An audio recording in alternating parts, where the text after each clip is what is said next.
Shalom, perkenalkan nama saya Nelly Agusrani dari Prodi PGSD kelas B13.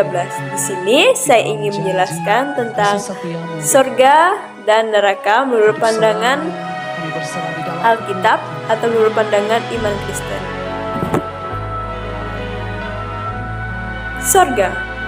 Dalam Alkitab menggunakan kata surga untuk merujuk pada tempat suci di mana Tuhan berada saat ini, kehidupan abadi, ciptaan yang sempurna, tempat di mana Allah berkehendak untuk hidup selamanya bersama umatnya. Tidak ada lagi pemisahan atau jarak antara Tuhan dan manusia. Surga adalah rumah Bapa. Konsep surga sebagai tempat tinggal Allah disebut secara implisit di dalam Alkitab Yesaya pasal 57 ayat 15, Matius pasal 5 ayat 16, 34, dan 45. Surga adalah rumah Bapa disebut pada awal doa Bapa kami.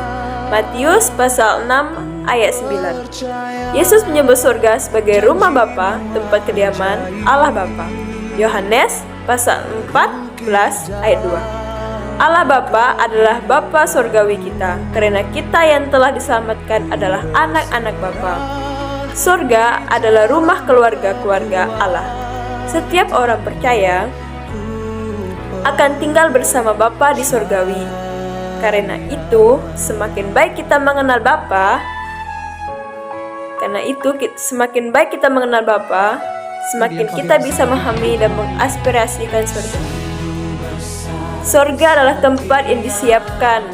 Ketika Yesus Kristus naik ke surga, Ia berjanji untuk menyiapkan tempat bagi kita. Yohanes pasal 14 ayat 2-3. Tempat kita di surga disiapkan dengan memikirkan tentang Anda.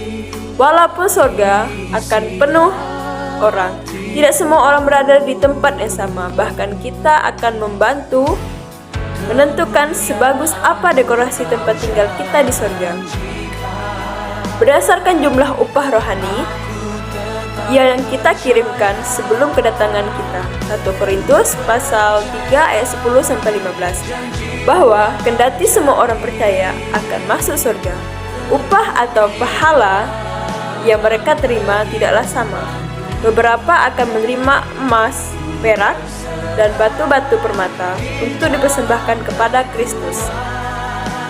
Sementara lainnya untuk mempunyai kayu, jerami, dan rumput kering yang akan habis dibakar. Neraka. Yesus sudah menjelaskan jika neraka merupakan tempat api yang kekal. Matius pasal 25 ayat 41. Dan juga penghukuman. Matius pasal 25 ayat 46. Neraka merupakan tempat pembalasan untuk keadilan dengan cara membayar semua hukum yang sudah pantas kita terima. Tidak ada pekerjaan, pertimbangan, pengetahuan, dan hikmat dalam dunia orang mati. Pokoknya pasal 9 ayat 10. Orang mati juga tidak bisa merasakan sakit atau berteriak kesakitan. Alkitab mengatakan, biarlah orang jahat dipermalukan dan dibungkam di dalam kubur. Mazmur pasal 31 ayat 18. Allah sudah menentukan bahwa hukuman untuk dosa adalah kematian, bukan siksaan kekal di neraka. Allah memberitahu Adam, manusia pertama, bahwa kalau Adam melanggar hukumnya, dia akan mati. Kejadian pasal 2 ayat 17. Allah sama sekali tidak menyebut tentang siksaan kekal di neraka. Setelah Adam berdosa, Allah memberitahu dia, kamu debu dan kamu akan kembali ke debu. Kejadian pasal 3 ayat 19. Maksudnya, Adam akan mati, itulah hukumannya. Kalau Allah ingin menghukum Adam di neraka, Allah pasti mengatakannya. Hukuman yang sudah Allah tentukan tidak pernah berubah. Berabad-abad setelah Adam berdosa, Alkitab mengatakan dosa memberikan upah berupa kematian. Roma pasal 6 ayat 23. Orang yang sudah mati tidak perlu dihukum lagi, karena kalau seseorang sudah mati, dia sudah diampuni dari dosanya. Roma pasal 6 ayat 17.